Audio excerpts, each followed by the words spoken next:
Hello my dear student, मैं शालिनी और मेरे चैनल स्टडी विद शालिनी में आपका स्वागत है। प्लीज़ स्टूडेंट, अगर आपको मेरी वीडियो अच्छी लगती हो, समझ आती हो, यूज़फुल लगती हो तो प्लीज़ मेरे चैनल को ज़्यादा से ज़्यादा शेयर करें और सब्सक्राइब करें। ओके, तो अब हम अपना टॉपिक स्टार्ट करते हैं। आज का हमारा टॉपिक क्या है? Past participle. पास्ट पार्टिसिपल किसका पार्ट है?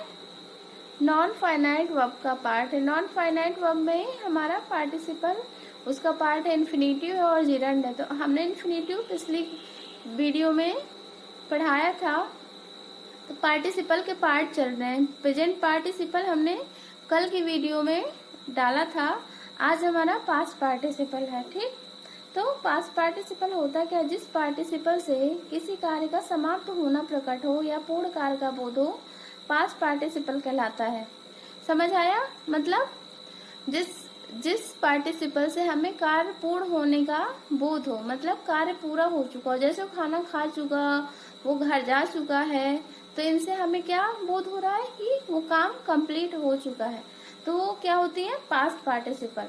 ये वर्ब की थर्ड फॉर्म होती है। ठीक, जैसे हम परफेक्ट टेंस में वर्ब की थर्ड फॉर्म यूज करते हैं ना, तो क्या होती है? वो पास्ट पार्टिसिपल फॉर्म होती है। ठीक, ज्यादातर हिंदी में इसका अर्थ हुआ निकलता है। ठीक है, जैसे जो वाक्य दिए रहेंगे उनमें ज्यादातर हुआ शब्द हमें दिखेगा। जैसे उसने टूटी हुई चेयर देखी, और ऐसे बहुत सारे वाक्य हैं। ठीक, पर परफेक्ट टेंस में हुआ शब्द नहीं निकलता है।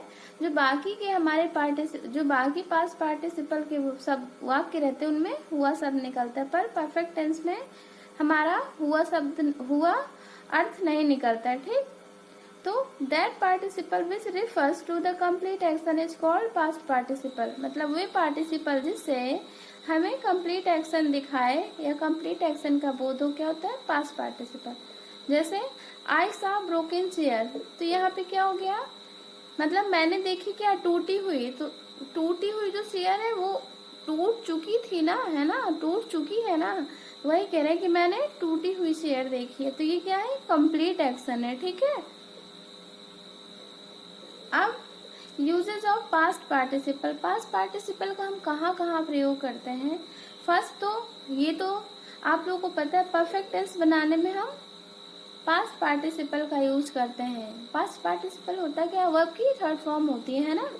तो जो हमारी वर्ब की थर्ड फॉर्म यूज होती है वो क्या होते हैं? Past participle. जैसे Sachin had done his work, Sachin ने अपना काम कर लिया है। ठीक है, तो ये हमारा जो डन है, डू डेड डन होता है ना, तो ये कौन सी फॉर्म है? थर्ड फॉर्म है।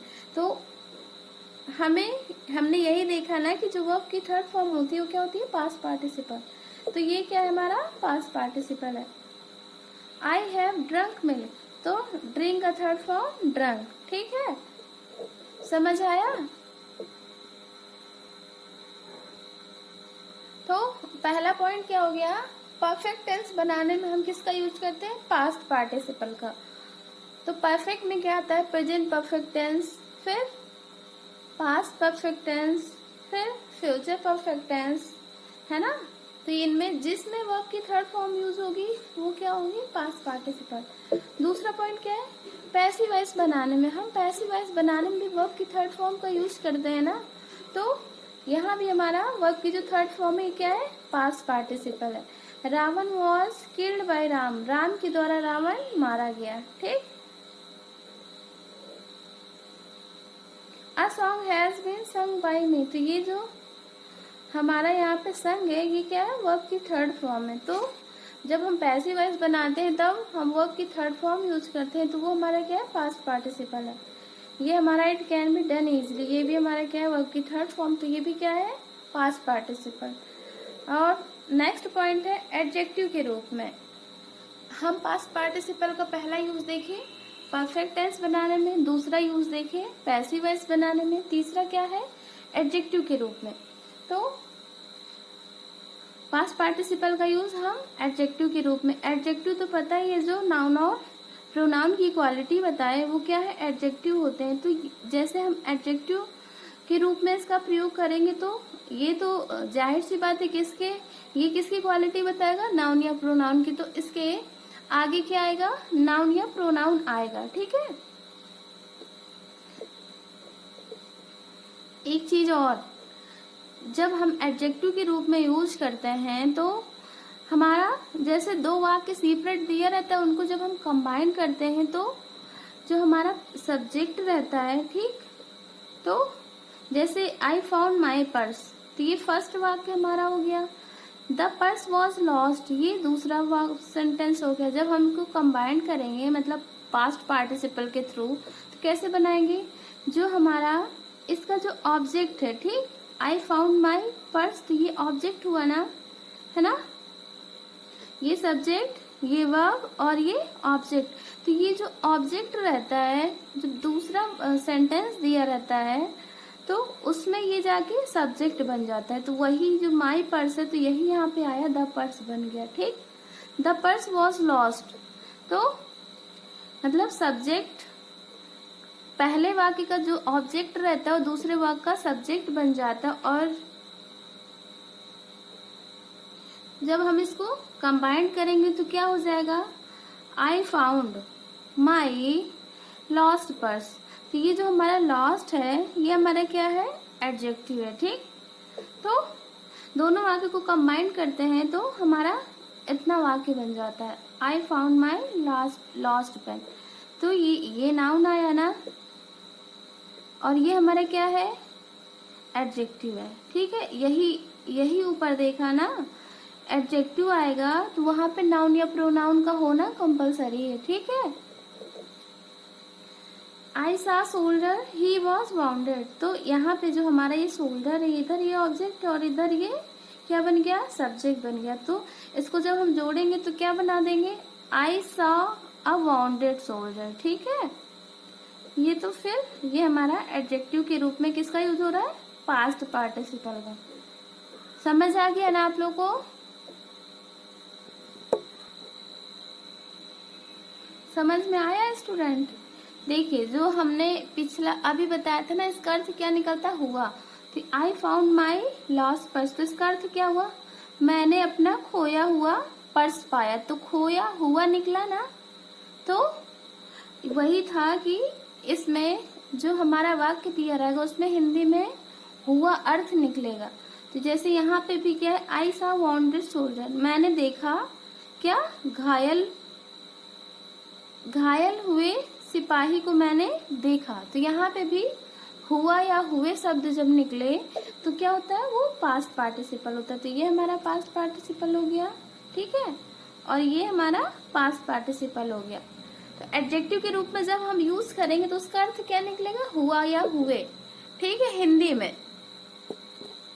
आई होप आपको पास्ट पार्टिसिपल समझ आया होगा। ज्यादा है पास्ट और परफेक्ट पार्टिसिपल में, कुछ ज्यादा यूज नहीं है और लेंदी भी नहीं है। परफेक्ट पार्टिसिपल अब देख लेते हैं, जिस हमारा फिर पार्टिसिपल कंप्लीट हो जाएगा। इसके बाद हम क्या स्टार्ट करेंगे? जिरंड। इन्फिनिटिव खत्म हो गया, पार्टिसिपल आज खत्म हो जाएगा। अब इसके बाद जिरंड, फिर हमारा वर्ब, जो वर्ब है वो खत्म हो जाएगा। फिर हम पार्ट्स ऑफ स्पीच नाउन से स्टार्ट करेंगे। ओके, तो परफेक्ट पार्टिसिपल देखते हैं। जिस पार्टिसिपल से किसी एक कार्य के समाप्त होने के बाद दूसरे कार्य के शुरू होने का बोध हो, क्या कहलाता है? परफेक्ट पार्टिसिपल कहलाता है। समझ आया? मतलब एक काम हमारा खत्म हो जाएगा, उस काम के खत्म होने के बाद दूसरा काम स्टार्ट होगा। ठीक है, कुछ समय लेके, तुरंत नहीं। जैसे हमारा प्रेजेंट पार्टिसिपल में भी यही रहता है, बट उसमें एक कार्य खत्म होते देर नहीं लगती, दूसरा कार्य तुरंत स्टार्ट हो जाता है। बट इसमें ये चीज नहीं है, इसमें एक कार्य हो जाएगा, वो खत्म हो जाएगा, उसके बाद हमारा दूसरा कार्य स्टार्ट होगा। ठीक है, तो इसमें कंफ्यूज नहीं होना कि प्रेजेंट और परफेक्ट दोनों में यही चीज है। बट प्रेजेंट में रहता है कि वो तुरंत स्टार्ट हो जाता है, मतलब एकदम जरा सा भी टाइम नहीं लगता है। इसमें एक कार्य खत्म हो जाता है, उसके बाद दूसरा कार्य स्टार्ट होता है। ठीक है, तो क्या है? ये हैविंग के साथ वर्ब की थर्ड फॉर्म लगाने से बनता है। तो जो हमारा परफेक्ट पार्टिसिपल है, हैविंग लगाएंगे, वर्ब की थर्ड फॉर्म लगाएंगे, तो हमारा क्या रहेगा? वो परफेक्ट पार्टिसिपल रहेगा। ठीक है, जहाँ भी हमें हैविंग और वर्ब की थर्ड फॉर्म दिखे तो क्या होगा, परफेक्ट पार्टिसिपल।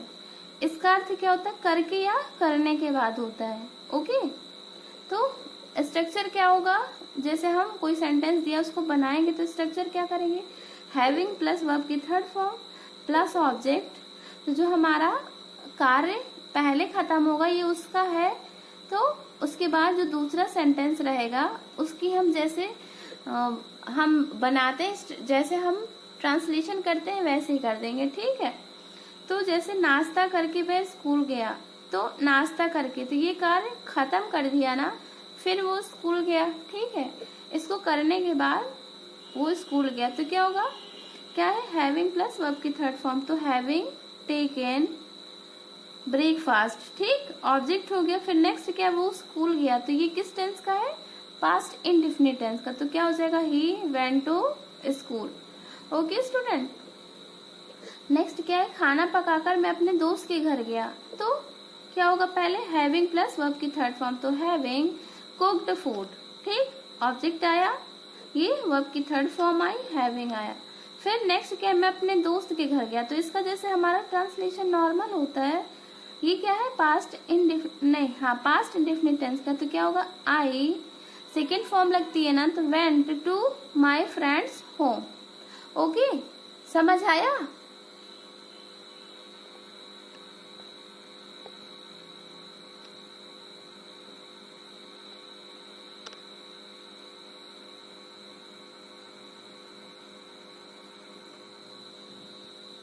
आई होप आपको समझ में आ रहा होगा।